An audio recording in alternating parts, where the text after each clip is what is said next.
Olá, meus amigos e nossos amigos da MEUC de Pomerode, para esse nosso momento de estudo bíblico. Pois bem, vamos direto ao que interessa. Abra sua Bíblia, pegue ela e abre lá em Lucas capítulo 6, ou pegue o seu celular ou algum outro equipamento eletrônico que tenhas aí, onde você tem o texto bíblico de Lucas capítulo 6, a partir do verso 1. Antes de nós lermos e olharmos para esse texto, eu preciso esclarecer o seguinte. Esses estudos bíblicos que nós fazemos aqui, durante esses poucos minutos, eles estão muito longe de ser assim, digamos, uma imersão, um aprofundar de cada texto que a gente está estudando aí. O que a gente faz é dar uma ênfase, levantar alguns desafios que o texto nos mostra, lidar com algumas provocações, eu diria assim, que o texto nos oferece.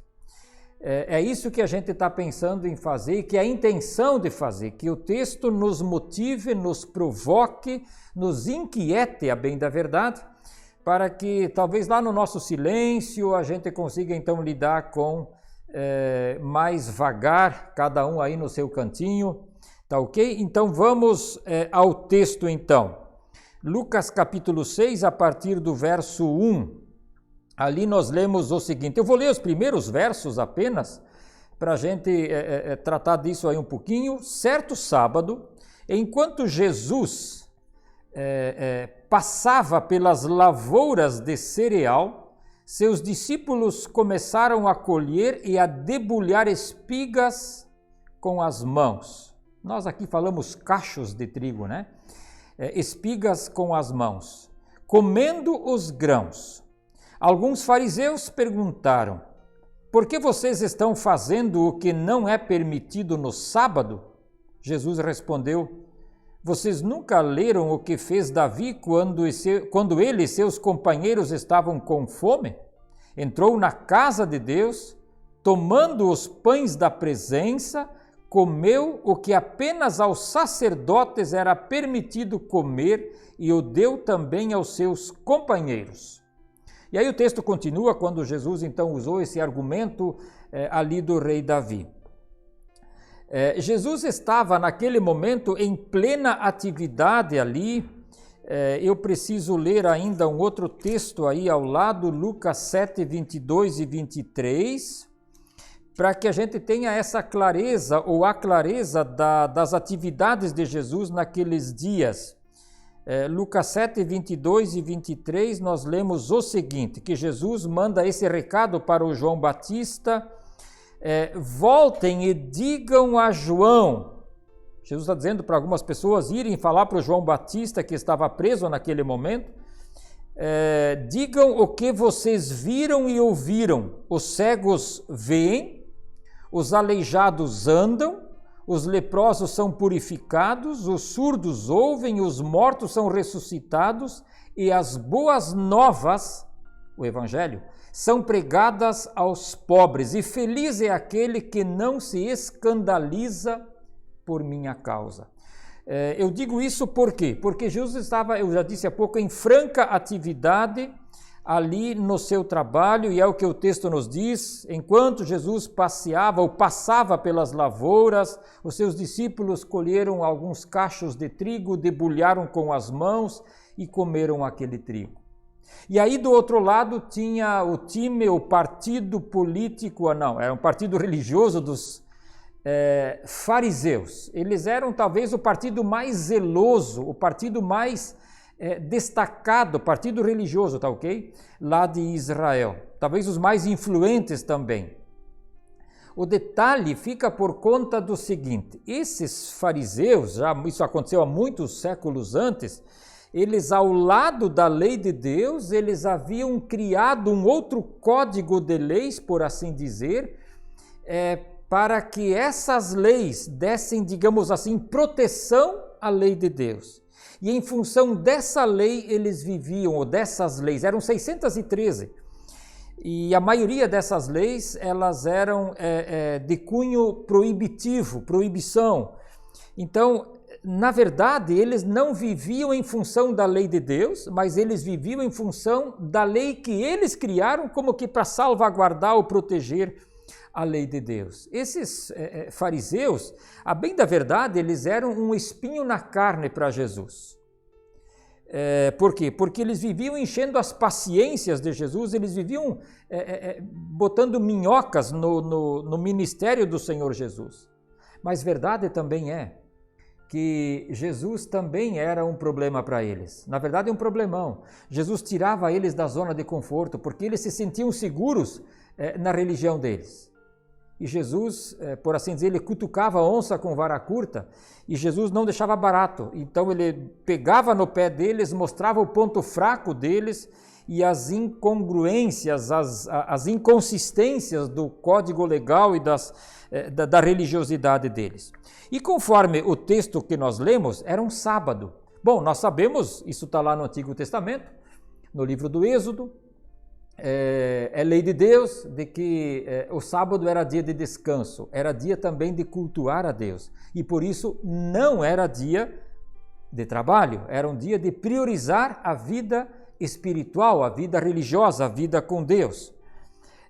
E o que diz a lei de Deus? E esse texto nós precisamos dar uma olhada agora, nesse quesito de fazer alguma coisa ou comer alguma coisa, como o texto menciona ali. O livro é Deuteronômio, capítulo 23, e o verso é o 25.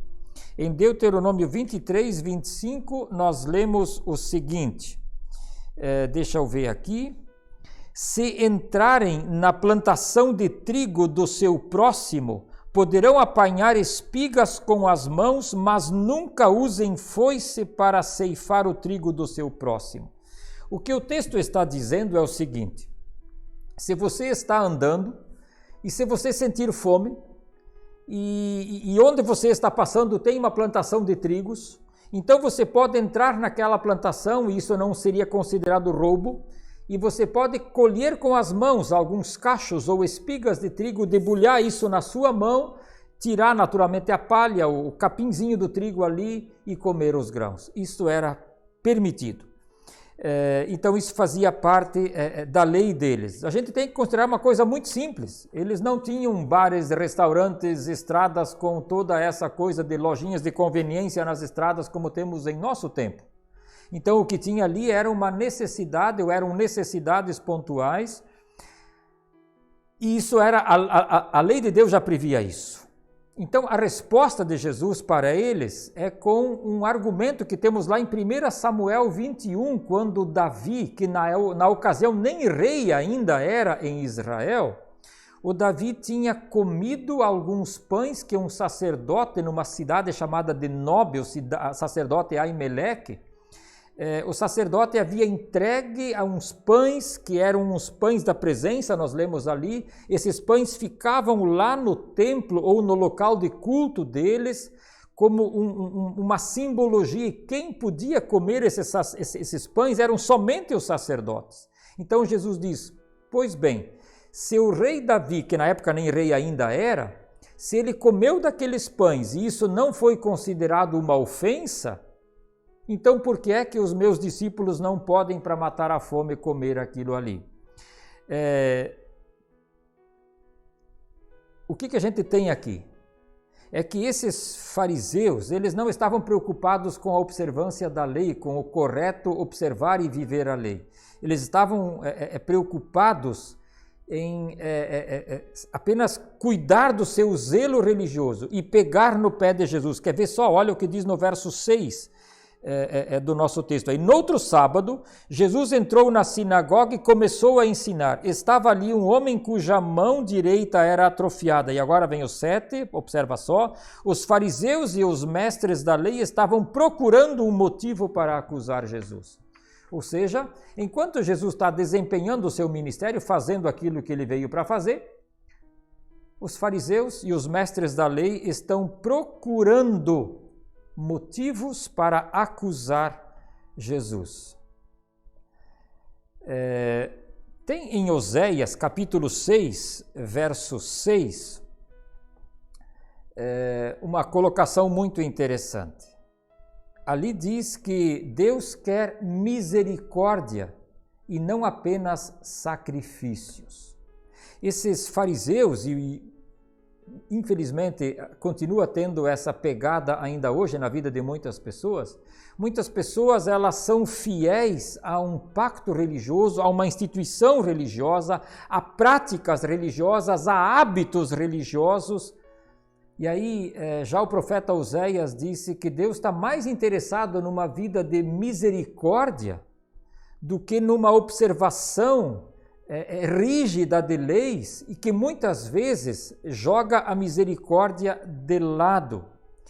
Olha só a situação desses fariseus, eles estavam onde Jesus estava, eles ouviam o que Jesus ouvia, eles tinham a participação naquilo que Jesus fazia, vendo os milagres, mas não tinham benefício com isso. Por quê? Porque a intenção deles era outra, eles estavam ali como que os donos da verdade para fiscalizar a vida de Jesus. Então, já Oséias, ele disse isso, que Deus está muito mais interessado em que a vida das pessoas funcione, em que haja misericórdia ali. O que Jesus está dizendo para os fariseus, se eu fosse dizer com minhas palavras, seria mais ou menos o seguinte: ok, a lei diz acerca de descansar e separar o dia de sábado e cultuar a Deus, está tudo certo. Mas o que vocês estão fazendo com isso já é uma outra coisa. E na minha imaginação, eu ouço Jesus dizendo então, e o que fazer então com esse pobre homem que está aqui, um aleijado, que está sofrendo por conta dessa limitação física dele? Então me deem uma solução. Eu imagino Jesus dizendo mais ou menos isso aí para aqueles homens ali. Conforme o relato de Mateus capítulo 12, eu vou ler esse texto, é só um versículo, é o mesmo texto, só que o evangelista Mateus ele coloca um outro detalhe que o Lucas não coloca. Mateus 12, verso 11. Aí Jesus diz para esses mesmos fariseus: qual de vocês, se tiver uma ovelha e ela cair num buraco no dia de sábado, não irá pegá-la e tirá-la de lá? Ou seja, eles eram tão fanáticos no sábado, mas se um animal deles caísse num buraco num sábado, é claro que eles iriam tirar o animal de lá. E Jesus está dizendo então, e eu não iria ter então misericórdia desse homem que está aí atrofiado ou aleijado com uma das mãos? E aqui eu penso um pouquinho, e quero que você preste atenção nisso, meu amigo. Nesse ponto, nesse particular de dar mais atenção à misericórdia, de priorizar a vida em função, em detrimento de leis, a igreja, com as suas leis, com os seus documentos. Quando estou falando de igreja, não estou pensando numa denominação específica, mas essa igreja, a igreja cristã, pelo mundo afora, já causou bastante sofrimento, infelizmente. Eu mesmo já participei de reuniões onde autoridades eclesiásticas, com papel na mão, com documento na mão, com o código de leis na mão, eles se comportaram como se fossem donos da verdade, e misericórdia, entendimento, tentar entender as pessoas, isso não estava na mesa de diálogo, mas sim o que tinha na mão, o que tinha na mesa de diálogo era o papel, era a lei, era aquela coisa fria, seca e morta.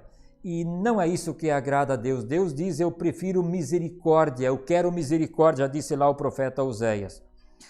O que nós temos que perguntar é o seguinte: as nossas leis de igreja, os nossos hábitos de igreja, as nossas práticas de igreja, elas ajudam ou dificultam a vida das pessoas? Essa é a questão aqui. Num outro dia, Jesus disse que esses fariseus, eles atavam fardos pesados nos ombros das pessoas, fardos tão pesados que nem eles mesmos davam conta de carregar. E para terminar, versos 12 a 16, ali nós temos então esse momento onde Jesus escolhe os seus 12 apóstolos. Olha só, Jesus tinha um grupo de seguidores, os discípulos. A gente não sabe quantos exatamente eram. E daquele grupo de discípulos, Jesus separa 12. e ele então os denomina apóstolos, aqueles com quem ele gastou mais tempo, aqueles em quem ele investiu boa parte do seu ministério, mais no final do seu tempo aqui na terra. 12 é um número interessante, ele até relembra as 12 tribos do povo de Israel, lá do Israel antigo. Eu li um comentário aqui desse texto de Lucas, aqui desse livro aí, o Caminho e Testemunho, que é um livro que a Missão Evangélica publica, e ali, sobre esse texto de hoje, foi escrito o seguinte: enquanto os teólogos da época defendem seus regulamentos e discutem o que se deve e não se deve fazer no sábado, Jesus prepara apóstolos para, por meio deles, edificar sua comunidade. Enquanto instituições religiosas estão preocupados com leis secas, frias e mortas, os cristãos têm a tarefa de levar o recado de Jesus adiante. E eu termino dizendo o seguinte: instituições religiosas, infelizmente, se preocupam demais com leis e regras que muitas vezes atrapalham. Ao lado disso, a Igreja de Jesus é chamada como e para ser o braço estendido de Deus para dentro do mundo. Que Deus te abençoe, tá bom?